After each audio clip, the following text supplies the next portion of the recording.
اعوذ باللہ من الشیطان الرجیم بسم اللہ الرحمن الرحیم الصلاۃ والسلام علیک یا سیدی یا رسول اللہ وعلی آلک و اصحابک یا سیدی یا رسول اللہ۔ سیرت لائبریری میں ہم رسول اللہ صلی اللہ علیہ وآلہ وسلم کی باتیں کرتے کرتے 1090 پہ آ گئے ہیں۔ 790 میں قریش نے سوشل بائیکاٹ کیا تھا بنی ہاشم کا، اور 3 سال تک یہ بائیکاٹ جاری رہا، جس میں انہوں نے پوری کوشش کی کہ مسلمانوں تک، ہاشمیوں تک کوئی کھانے پینے کا سامان بھی نہ پہنچے۔ ان کو یہ سامان چوری چھپے ملتا رہا کبھی کبھار، یا ملتا رہا محترم مہینوں میں، حرام مہینوں میں۔ اس کے علاوہ بہت سختی اور مشکل میں زندگی گزاری تمام بنی ہاشم نے۔ اس میں وہ لوگ بھی شامل ہیں جو رسول اللہ صلی اللہ علیہ وآلہ وسلم پر ابھی ایمان نہیں لائے۔ اگر بنی ہاشم میں سے کوئی خاندان یا کوئی فیملی اس بائیکاٹ میں بنی ہاشم کے ساتھ نہیں تھی تو وہ ابو لہب کا خاندان تھا۔ وہ مکہ میں ہی رہے، اور جو رسول اللہ پر سختی کرنے والے قریش کے باقی قبیلے تھے، وہ ابو لہب اس کا خاندان ان کا ساتھ دیتا رہا، جبکہ جناب ابی طالب، عباس، حمزہ، رسول اللہ کی پھوپھیاں، رسول اللہ کے باقی رشتہ دار، قبیلے کے لوگ اور ان کے حلیف بنی ہاشم کے ساتھ شیب ابی طالب میں نہایت مشکل زندگی گزارتے رہے، جس کا نتیجہ یہ ہوا کہ بہت کمزور ہو گئے۔ یہاں بنی ہاشم میں رہنے والے لوگ پتے کھانے پڑے، انہیں گھاس کھانی پڑی، بہت ہی ان ہیومن کنڈیشنز میں رہے، اور اس کا نتیجہ ان کی صحت کی خرابی، ان کی ہڈیاں نکل آئیں، ان کی جلد جل گئی۔ جب یہ بائیکاٹ ختم ہوا اور یہ مکہ میں واپس آئے تو ان میں سے بہت سے لوگوں کے لیے چلنا پھرنا بھی مشکل تھا، باقی پرابلمز کے علاوہ۔ محرم 1090 میں یہ لوگ واپس مکہ میں آئے ہیں، تو یہ جو 3 سال پانی نہیں ملا، کھانا نہیں ملا، علاج نہیں کروا سکے، باقی نعمتوں سے محروم رہے، تو اس نے اپنا آپ دکھایا ہے۔ چچا ابی طالب جو رسول اللہ صلی اللہ علیہ وآلہ وسلم کو دادا کی وفات کے بعد سے رسول اللہ کے ساتھ ہیں، باپ کی طرح پیار کیا، باپ کی طرح پروٹیکشن کی، ہر مشکل میں ساتھ دیا، ہر موقع پہ رسول اللہ کے ساتھ یوں کھڑے ہوئے جیسے باپ کھڑا ہوتا ہے، اور قبیلے کے سردار بھی ہیں، تو سردار ہونے کی حیثیت سے بنی ہاشم کی طرف سے بھی پوری طرح پروٹیکشن رسول اللہ کو دیتے رہے۔ وہ ان کی عمر اس وقت 85 ہے، یعنی جب شیب میں گئے تھے تو جناب ابی طالب کی عمر 82 تھی، 82 سال، اور 3 سال گزرنے کے بعد اب ان کی عمر 85 سال ہے، 85، اور بیمار ہیں۔ 8 مہینے بعد شیب سے نکلنے کے رسول اللہ پہ جان نثار کرنے والا چچا اللہ کو پیارا ہو گیا۔ جناب ابی طالب نے اس مشکل سختی میں بھی، اس بیماری میں بھی، اس کمزوری میں بھی رسول اللہ کا ساتھ ایسے ہی دیا جیسے وہ ہمیشہ سے دیتے آئے تھے۔ یوں رسول اللہ صلی اللہ علیہ وآلہ وسلم اور جناب ابی طالب کا 42 سال کا ساتھ ختم ہوا۔ رسول اللہ اور آپ 42 سال اکٹھے رہے۔ یہ شعبان کے آخری دنوں کی بات ہے جب جناب ابی طالب کی ڈیتھ ہوتی ہے، اور انہیں ہجون میں دفن کیا جاتا ہے۔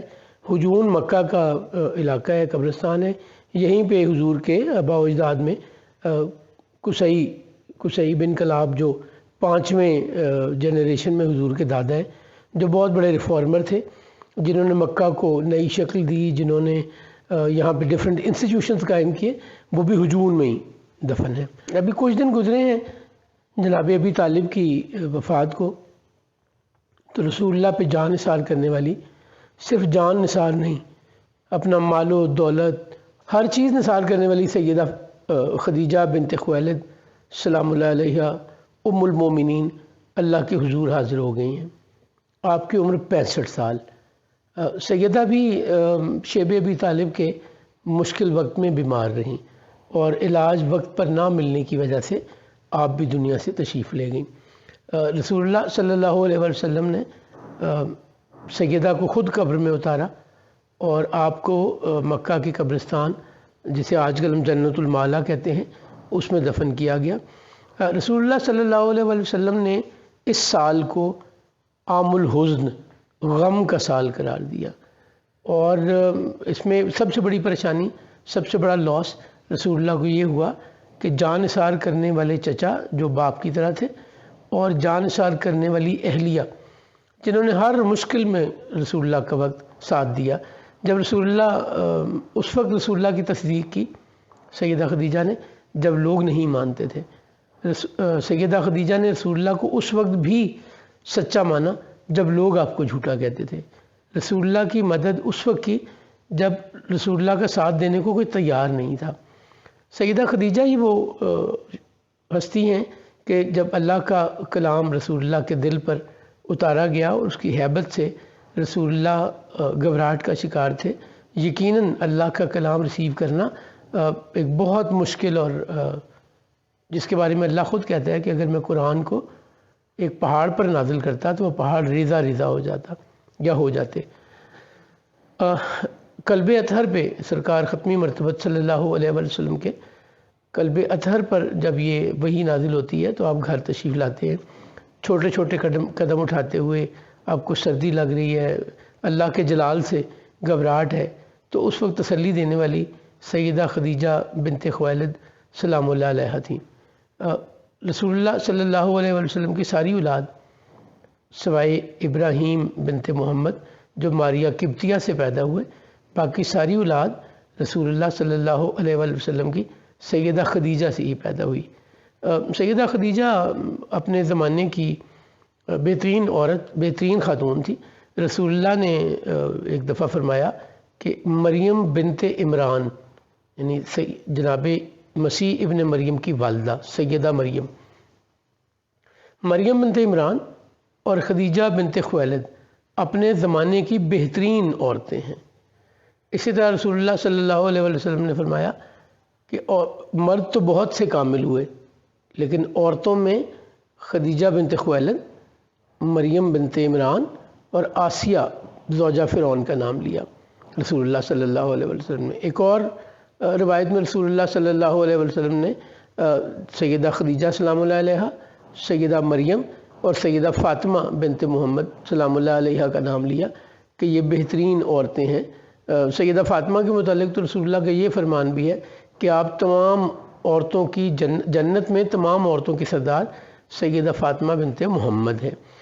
سیدہ خدیجہ سلام اللہ علیہ رسول اللہ کا ساتھ 25 سال نبھا کر تمام مشکلوں میں، تمام تکلیفوں میں ساتھ دے کر، جو سب سے بڑی مشکل آئی وہ شیب ابی طالب کی تھی۔ بڑھاپا بھی تھا، تنگی بھی آئی، فائنینشلی بھی تنگی آئی، لیکن سیدہ خدیجہ کے جانثاری میں، آپ کی محبت میں، رسول اللہ کے ساتھ دینے میں کوئی فرق نہیں آیا۔ سیدہ خدیجہ سلام اللہ علیہ جتنا عرصہ حیات رہیں، رسول اللہ صلی اللہ علیہ وسلم نے دوسرا نکاح نہیں کیا۔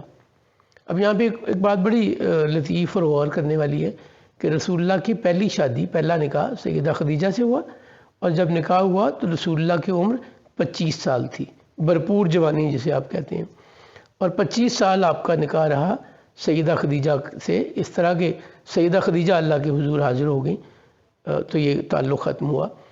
سیدہ خدیجہ سلام اللہ علیہ 25 سال نکاح میں رہی، تو اس کا مطلب رسول اللہ کی عمر سیدہ خدیجہ کے ڈیتھ یا وصال کے وقت 50 سال تھی۔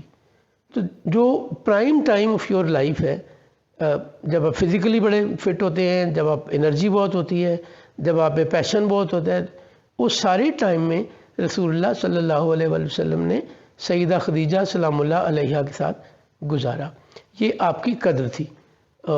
ایک روایت رسول اللہ صلی اللہ علیہ وسلم سے مروی ہے، آپ نے فرمایا کہ ایک دن سیدہ خدیجہ دوسرے کمرے یا دوسرے سین سے، کمرے سے، کچن سے رسول اللہ کے لیے کچھ کھانے پینے کے لیے سامان لے کے آ رہی تھی، تو جبریل رسول اللہ کے پاس حاضر ہوئے اور کہنے لگے کہ اللہ کے رسول، خدیجہ آپ کے لیے کچھ کھانے پینے کا سامان لے کر آ رہی ہیں، انہیں میرا اور اللہ کا سلام پہنچائیے۔ اس سے آپ اندازہ کریں کہ سیدہ خدیجہ کی اللہ کی نظر میں کیا عزت اور مقام ہے، وہ کس قدر اعلیٰ عہدے پہ، اعلیٰ مقام پہ، اعلیٰ ظرف کی مالک، اللہ کے محبوب بندوں میں سے سیدہ خدیجہ سلام اللہ علیہ ہیں۔ میں یہ بات بار بار کہتا ہوتا ہوں کہ رسول اللہ صلی اللہ علیہ وآلہ وسلم کے تمام ساتھی، اس وقت کے تمام لوگ اللہ نے چن کے بھیجے ہوئے تھے، یہ عام لوگ نہیں تھے جنہوں نے رسول اللہ پر جان نثاری کی۔ ایک اور حدیث ملتی ہے ہمیں جس میں رسول اللہ صلی اللہ علیہ وآلہ وسلم فرماتے ہیں کہ جبریل آئے اور انہوں نے کہا کہ یا رسول اللہ، خدیجہ بنت خویلد سلام اللہ علیہ کو مبارکباد دیں کہ اللہ کریم نے ان کے لیے ایک جنت میں ایک ایسا محل تیار کروایا ہے جو موتیوں سے بنا ہوا ہے اور جس میں کوئی کوفت، کوئی انکنوینئنس نہیں ہوگی۔ تو سیدہ خدیجہ کی یہاں سے اہمیت اور اللہ کے نظر میں مقبولیت اور جان نثاری کا صلہ ملنے کا، دینے کا اللہ کا ظرف ہمیں سامنے نظر آتا ہے۔ آج ہم اپنی بات یہیں ختم کر رہے ہیں۔ یہ وہ مشکل صورتحال تھی جس نے رسول اللہ صلی اللہ علیہ وسلم کو دو نہایت پیارے، نہایت عزیز لوگوں کا غم بہت کم دنوں میں، 12-15 دنوں کے گیپ سے دونوں اللہ کے حضور حاضر ہوئے، اور رسول اللہ کے لیے ایسی ہستیاں جن کی آپ نے بھی قدر کی اور جنہوں نے آپ پہ جان نثاری کی، اللہ کے حضور حاضر ہوئیں۔ اللہ کریم ہمیں رسول اللہ صلی اللہ علیہ وسلم کی احکامات پر، آپ کی زندگی پر عمل کرنے کی توفیق دے اور آپ پر جان نثاری ہمارے نصیب میں لکھ دے۔ رسول اللہ صلی اللہ علیہ وسلم قیامت کے دن ہمیں اپنے غلاموں میں شامل کر لے اور ہماری شفاعت کے لیے مہربانی فرمائے۔ جزاک اللہ۔ یہ تھی ہماری آج کی نشست۔